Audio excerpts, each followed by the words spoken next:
ছোট ও মাঝারি মাত্রার ভূমিকম্পে প্রায় কেঁপে উঠছে ঢাকা শহর। 2023 সালের আগস্ট, সেপ্টেম্বর ও ডিসেম্বরে দেশে মোট 6 বার ভূমিকম্প অনুভূত হয়েছে। এসব ভূমিকম্পে তেমন ক্ষয়ক্ষতি না হলেও বড় মাত্রার ভূমিকম্পের আশঙ্কা করছেন বিশেষজ্ঞরা। ভৌগোলিক অবস্থার কারণেও তীব্র ভূকম্পের ঝুঁকিতে রয়েছে বাংলাদেশ।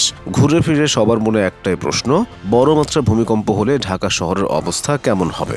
ভূমিকম্প মোকাবিলায় বাংলাদেশ কতটা প্রস্তুত? ভূতত্ত্ববিদ ও নগর পরিকল্পনাবিদরা মনে করছেন, দেশে বড় ধরনের ভূমিকম্প হলে এখানকার ক্ষয়ক্ষতি ও প্রাণহানি তুরস্কের ভূমিকম্পের মতো বা তার চেয়েও বেশি হতে পারে। রিক্টার স্কেলে 7 মাত্রার বেশি ভূমিকম্প হলে ব্যাপক বিপর্যয়ে পড়বে বাংলাদেশ।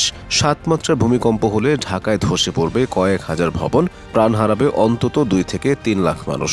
2009 সালে সমন্বিত দুর্যোগ ব্যবস্থাপনা কর্মসূচি ও জাইকার যৌথ জরিপে বলা হয়, ঢাকায় 7 বা তার বেশি মাত্রার ভূমিকম্প অনুভূত হলে শহরের 72,000 ভবন ভেঙে পড়বে এবং 1,35,000 ভবন ক্ষতিগ্রস্ত হবে। তৈরি হবে 7 কোটি টন কনক্রিটের স্তূপ। 2016 সালের 4 জানুয়ারি 6.7 মাত্রার ভূমিকম্পে কেঁপে উঠেছিল বাংলাদেশ।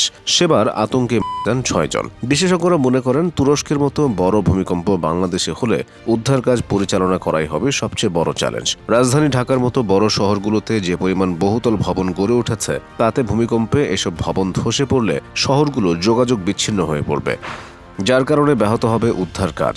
আগে থেকে যদি পরিকল্পনা না থাকে, তাহলে ওই সময় জরুরি চিকিৎসা, বিদ্যুৎ, পানি সরবরাহ নিশ্চিত করার মতো কাজগুলো সামাল দেওয়া সম্ভব হবে না এবং মানবিক বিপর্যয় তৈরি হতে পারে। ভৌগোলিকভাবে বাংলাদেশ এমন এক জায়গায় অবস্থিত যেখানে যে কোনো সময় 7 বা তার চেয়ে বেশি মাত্রার ভূমিকম্প হতে পারে।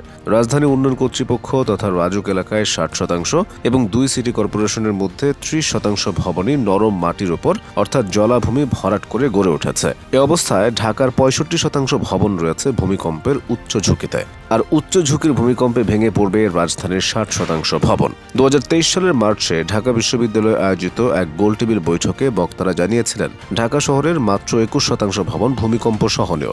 ঢাকা শহরের 10 তলা কিংবা তার চেয়ে বেশি উঁচু ভবনগুলোতে বিনিয়োগ বেশি থাকে বলে সেগুলো কিছুটা ভূমিকম্প সহনশীল হিসেবে তৈরি করা হয়, কিন্তু 4-5 তলার ভবনে সেটি করা হয় না। ফলে মাঝারি এই ভবনগুলোতে ঝুঁকি থাকে বেশি। ভূমিকম্প সংঘটিত হওয়ার পেছনে মূল ভূমিকা রাখে ভূগর্ভস্থ ফল্ট লাইন। ভূত্বকের বিশাল খণ্ড টেকটনিক প্লেট নামে পরিচিত, আর 2টি টেকটনিক প্লেটের মাঝে থাকা ফাটলকে বলা হয় ফল্ট লাইন। ফল্ট লাইন দিয়ে 2 প্লেটের মুখোমুখি হলে সংলগ্ন অঞ্চলে ভূকম্পন অনুভূত হয়। 2009 থেকে 2012 পর্যন্ত করা এক গবেষণায় দেখা গেছে, বাংলাদেশের মূল ভূভাগ সহ সীমান্তবর্তী এলাকায় 5টি চ্যুতি বা ফল্ট লাইন আছে। এগুলো ঢাকা শহর থেকে 1 থেকে 150 কিলোমিটার ব্যাসার্ধের ভেতরে অবস্থিত। তাই ভূমিকম্পের ঝুঁকি এড়িয়ে যাওয়ার সুযোগ নেই। 100 বছর আগে ঢাকা শহরে দালানকোঠা তেমন ছিল না, মানুষের বসবাসও ছিল অনেক কম। এখন ঢাকায় প্রায় 2 কোটি মানুষের বসবাস, বহুতল ভবন আছে 6 লাখেরও বেশি। তাই ঢাকাকে একটি পরিকল্পিত, বাসযোগ্য ও পরিবেশ বান্ধব শহর হিসেবে গড়ে তোলা সম্ভব হয়নি। কিন্তু প্রাকৃতিক এই বিপর্যয় থেকে ক্ষয়ক্ষতি কমাতে হলে